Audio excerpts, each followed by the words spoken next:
Question ध्यान से देखिएगा, यदि कोई एक रेखा किसी त्रिभुज की दो भुजाओं को एक ही अनुपात में विभाजित करे तो वह त्रिभुज की तीसरी भुजा के साथ क्या होती है, समांतर होती है। कहने का मतलब है, यदि मान लो कोई ट्रायंगल है, ध्यान देगा, और ट्रायंगल किस तरह का लेने के लिए हम बोल रहे थे, कोई ऐसा नहीं दिखे कि वो समद्विबाहु त्रिभुज जैसा दिखे साफ, या समबाहु त्रिभुज जैसा साफ दिखे, एक मतलब जिससे मतलब नहीं बोला है जैसा टाइप का दिखना चाहिए। जैसे अब हम बोले यहाँ पर यदि कोई किसी त्रिभुज यदि समद्विबाहु टाइप का दिखेगा ना फोटो, तो हमेशा लगेगा कि ये लड़का समद्विबाहु त्रिभुज ही बना दिया। समबाहु बना देगा तो आकृति से थोड़ा सा लगेगा नहीं समबाहु त्रिभुज का टाइप का दिख रहा है, इसलिए थोड़ा सा अलग फोटो उन लोगों से बनाना। तो त्रिभुज इस टाइप का डाल दो,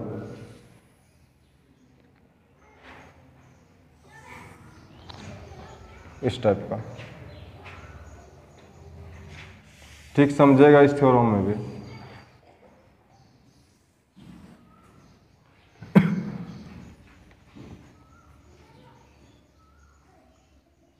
एक त्रिभुज ले लिए और यहाँ पर बोला है दो भुजाओं को, यदि कोई रेखा किसी त्रिभुज की दो भुजाओं को एक ही अनुपात में विभाजित, कोई रेखा मतलब एक रेखा ले लेते हैं इस तरह का, ये कोई रेखा है जो ये रेखा भुजाओं को समान अनुपात में क्या कर रहा है, विभाजित कर रहा है। नाम देते हैं इसका डी और इसका नाम क्या दिए थे, ई। जो मान रखे थे वही मान को लेके चलेंगे, ध्यान देगा, जो तुम लोगों को नहीं प्रॉब्लम होगा। क्वेश्चन समझ में आ रहा है? और उसके बाद कुछ नहीं दिया गया, इतना ही दिया है कि कोई त्रिभुज है और यदि कोई रेखा दोनों भुजा को समान अनुपात में विभाजित कर रहा है तो ये रेखा तीसरी भुजा के साथ में क्या होगा, बोल रहा है समांतर होगा। मतलब प्रूव हम लोगों को ये करना है, ठीक है। एकदम आराम से समझो, कोई भारी दिमाग मत लो कि हम मत को, यदि हम तुम लोग समझ गया ना तो एक बार रिवीजन कर लेगा तो इजीली से बन जाएगा, कोई प्रॉब्लम ही नहीं होगा। खाली ध्यान रखना है, ध्यान से करना है। अब देखो ध्यान देगा,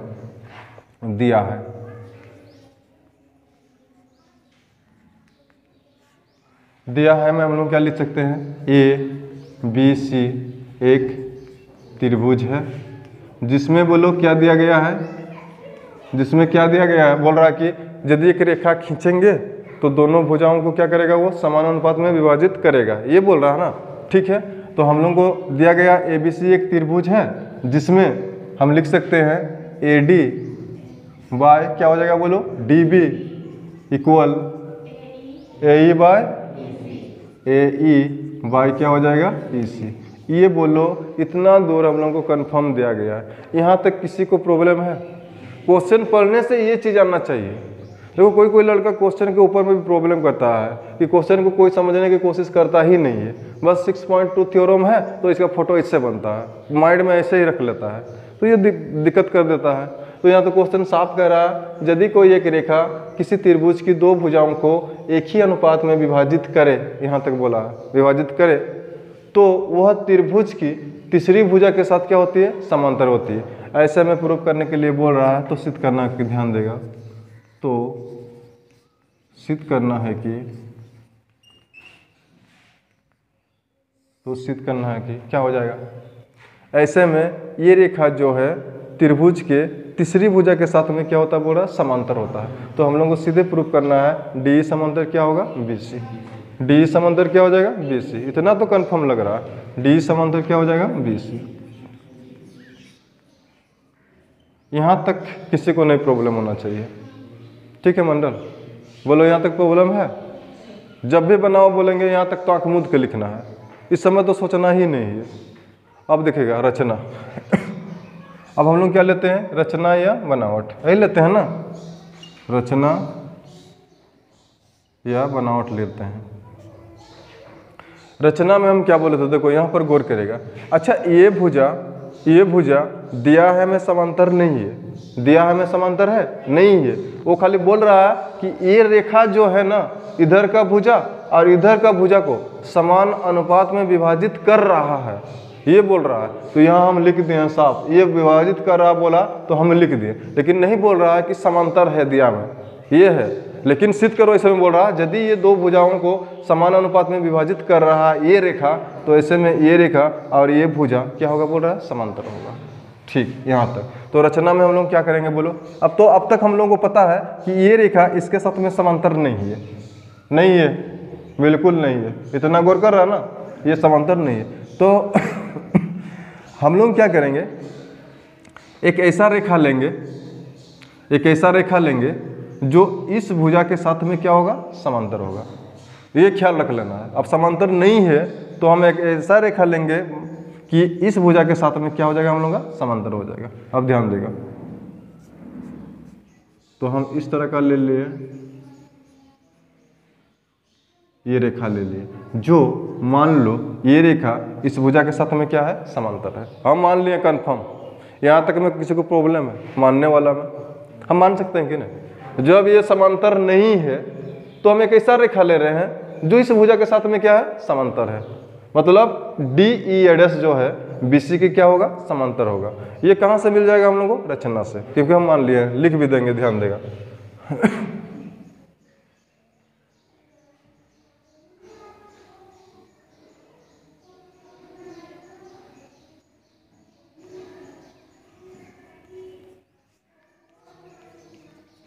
माना DEAD एक ऐसा रेखा खींचे,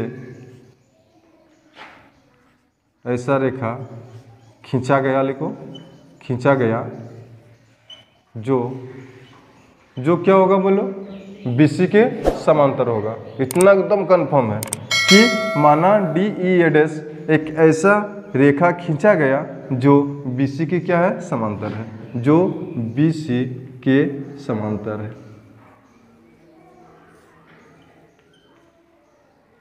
यहाँ पर एकदम कंफर्म से मिल रहा है कि अब ये रेखा और ये रेखा मेरा समांतर है, और ये रेखा को हमको प्रूफ करना है। लेकिन ये रेखा जो है दोनों भुजाओं को क्या कर रहा है, समान अनुपात में विभाजित कर रहा है। इतना ही बोला, एकदम माइंड में चलेगा ये मैथ। तो अब करना है प्रमाण।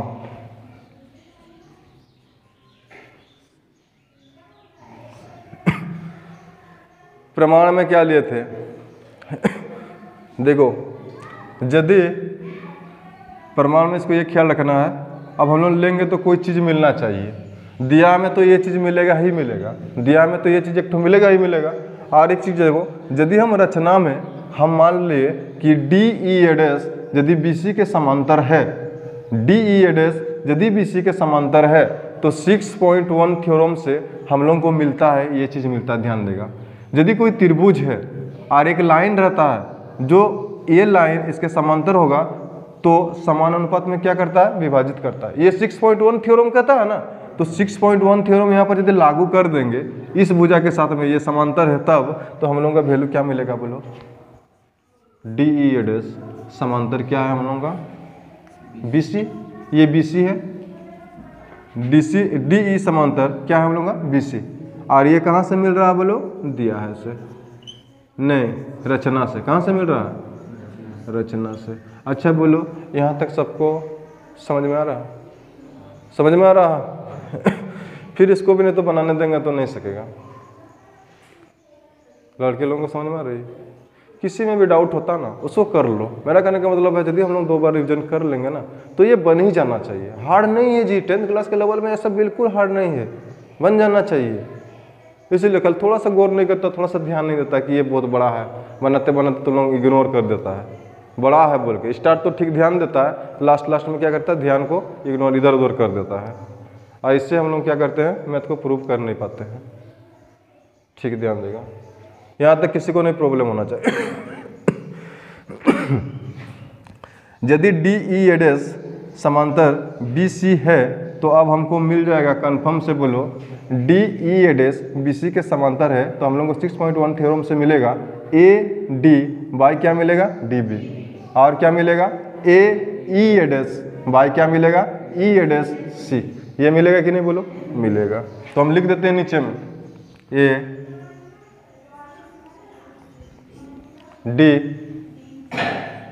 DB इक्वल AEAD बाई क्या हो जाएगा, इसको हम समीकरण क्या कर देते हैं, किसी को दिक्कत नहीं होना चाहिए यहाँ तक। रचना लेने के बाद प्रमाण में पहले रचना को ले लेते हैं, याद करेगा, और इसको 6.1 थ्योरम में क्या करते हैं, चेंज कर देते हैं। मतलब ये होता है तो 6.1 थ्योरम ये मिलता है हम लोग को। यहाँ तक किसी को नहीं प्रॉब्लम होना चाहिए, उतारो इसको।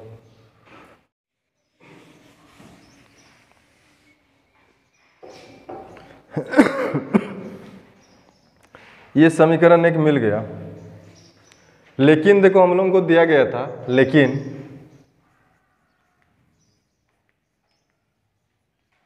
लेकिन दिया है, क्या चीज़ दिया गया था हम लोगों को, पहले ही दिया था कि ए डी बाई क्या है डी बी, और ए ई बाई क्या दिया था ई सी। मतलब ये रेखा दोनों भुजाओं को समान अनुपात में विभाजित करता है बोला था, तो दिया हमें ये चीज़ हम लोगों को दे दिया पहले से ही। तो हम लिख सकते हैं A D by D B equal क्या हो जाएगा बोलो, ए ई बाई क्या होगा ई सी। ये चीज़ हम लोगों को मिल जाएगा, ठीक है, उतारेगा नहीं कोई भी। इसको अब हम लिख सकते हैं इक्वेशन क्या बोलो 2 लिख सकते हैं ना। अब देखो तो जैसे ही समीकरण 1 बनाए और 2 हम लोग ले लिए दिया है, तो हम लोग को LHS LHS बराबर मिल जा रहा है समीकरण 1 से और समीकरण 2 से। तो समीकरण 1 और 2 से यदि LHS हम लोगों का बराबर मिल जाएगा तो RHS भी क्या हो जाएगा, बराबर हो जाएगा। तो हम लिख सकते हैं समीकरण 1 और 2 से, समीकरण 1 और 2 से। तो समीकरण 1 और 2 से क्या हो जाएगा, ए ई, समीकरण 1 का ध्यान देगा, ए ई ए डैश बाई क्या है हम लोग का E A dash C equal A E by क्या हो जाएगा ई सी। यहाँ तक समझ में आ गया। अब इसमें क्या करते हैं हम लोग और कुछ मिल नहीं रहा, तो यहाँ पर हमेशा थोड़ा सा ख्याल करना है कि दोनों तरफ क्या जोड़ते हैं, यहाँ पर एक ऐड करते हैं। तो दोनों तरफ क्या करेंगे, दोनों तरफ एक क्या करने पर, जोड़ने पर। एक क्वेश्चन में कोई प्रॉब्लम नहीं होता है यदि सेम चीज़ दोनों तरफ क्या होगा, गुना हो या भाग हो या क्या हो, जोड़ घटाव कुछ भी हो, कोई प्रॉब्लम नहीं, लेकिन दोनों तरफ होना चाहिए, LHS तरफ भी RHS तरफ भी। तो इस तरह दोनों तरफ एक जोड़ने पर हम लोगों को क्या मिलेगा, A E A dash by E A dash C plus 1 equal A E by क्या हो जाएगा ई सी प्लस क्या मिलेगा 1। यहाँ तक ठीक है, यहाँ तक ठीक है। अब ध्यान दो इसको फिर अब जोड़ कौन नहीं सकता है, सब जोड़ सकता है। लोसो ले लो इसका, कितना हो जाएगा, ई ए डैश सी होगा ना, यहाँ वैल्यू कितना होगा उतना ही होगा ना, ए E A dash plus x होगा तो भागफल उतना ही होगा।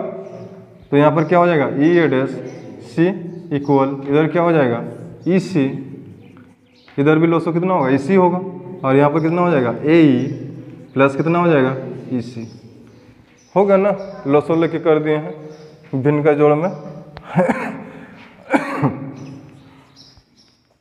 अब देखो, अब फिगर में देखते हैं, इस आकृति में देखिए वो तो ये सिर्फ ये मिल रहा है हम लोग को, देखो ए E A dash plus E A dash सी ये मिल रहा है ना।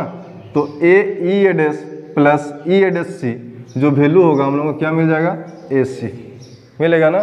तो इसके बदले में हम लोग क्या लिख सकते हैं, ए सी बाई क्या होगा बोलो ई ए डैश सी इक्वल, यहाँ पर क्या मिलेगा ए सी ही मिलेगा, ए ई देखो ए ई प्लस ई सी भी क्या वैल्यू मिलेगा ए सी।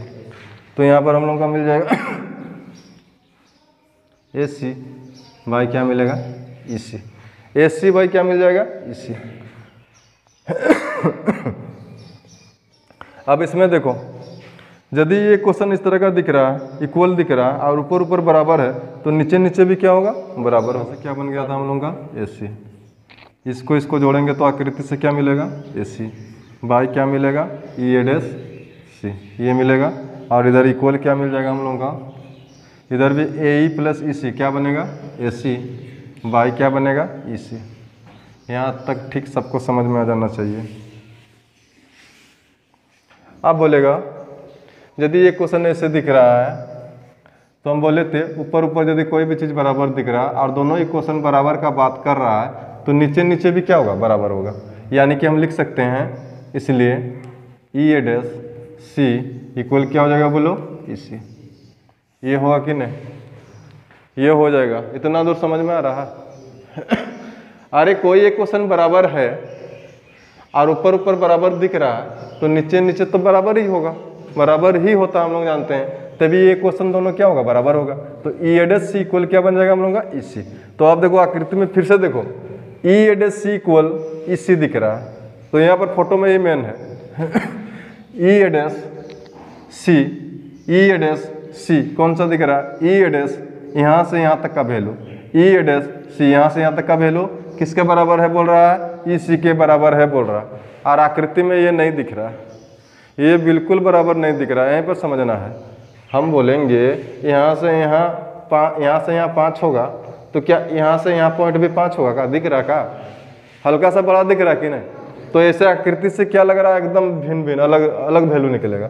लेकिन एक क्वेश्चन में हम लोगों को प्रूव करते करते क्या निकल गया है, ई ए डैश सी इक्वल क्या निकल गया, ई सी।